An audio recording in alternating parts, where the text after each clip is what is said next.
ஓம் குருவே நமக. ஓம் சுக்கிர பகவானே நமக. ஓம் சுக்கிர பகவானே நமக. ஓம் சுக்கிர பகவானே நமக. அனைவருக்கும் வணக்கம். பாகம் 29.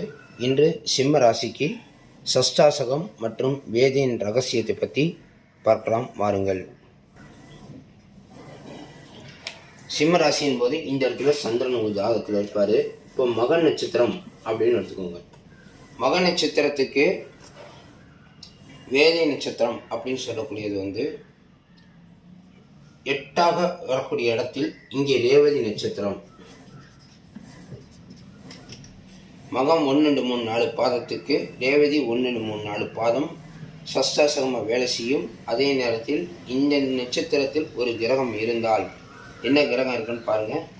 அந்த நட்சத்திரத்தை நீங்கள் திருமணம் செய்தால் வேதையாக மாறி உங்கள் வாழ்க்கையை சிறப்பான வாழ்க்கையை சிறப்பில்லாமல் ஆக்கிவிடும்.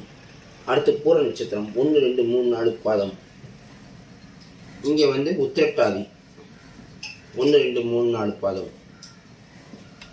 பூர நட்சத்திரத்துக்கு இங்கே என்ன கலரில் போட்டிருக்கோம்? சுக்கிரனை போட்டிருக்கோமா? அதே ப்ளூ கலரில் சனி இருக்காரா? அப்போ அங்கே உத்திரட்டாதி நட்சத்திரம் மட்டும்தான். இந்த பூர நட்சத்திரம் பூச நட்சத்திரம் 2 12 வரும். அனுநட்சத்திரம் 4 10 வரும். அனுச நட்சத்திரம் இங்கே இருக்கும்.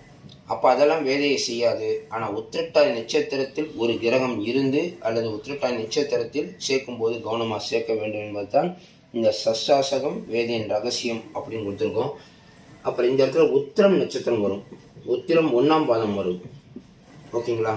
இங்கே புனப்பூசம் புரட்டாதி 4ஆம் பாதம். உத்திரம் 1ஆம் பாதத்துக்கு புரட்டாதி 4ஆம் பாதம் மட்டும்தான் சஷ்டாசகம் மற்றும் வேதை. இந்த புரட்டாதி நட்சத்திரத்து இங்கே கும்பராசியில் வரும் 1 2 3 பாதம்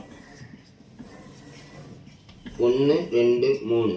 இந்த 3 பாதம் 7ஆக வருவதால் தாராளமாக சஷ்டாசகம் வேலை செய்யாது. சஷ்டாசகமே வராது. அதே நேரத்தில் ரஜ்ஜு இல்லைனாலும் திருமணம் செய்யலாம். மீதி பொருத்தங்களை பார்த்து அந்த பொருத்தமாக்கிறதுக்கு ஜோதிடத்தை கேட்டிங்கன்னா நல்ல அனுபவம் வாய்ந்த ஜோதிடர் இருந்தால் அதை நல்ல பலன் பார்த்து கொடுப்பாரு. இப்போ இந்த இடத்துல புனப்பூசம் வரும். இதுவும் வேதையை செய்யாது. இங்கே புனப்பூசம் 4ஆம் பாதம் வரும். இதுவும் வேதையை வேலை செய்யாது. சஷ்டாசகமில் வேலை செய்யாது. இங்கே விசாகம் 3 4 1 2 3 பாதமும் விசாகம் 4ஆம் பாதமும் இருக்கும். அதுக்கும் இது பிரச்சனையை கொடுக்காது என்று கூறிக்கொண்டு அடுத்த பதிவில் கன்னிராசிக்கு பார்க்கலாம். எப்பவும் போல சப்ஸ்கிரைப் லைக் ஷேர் பண்ணுங்கள். நன்றி, வணக்கம்.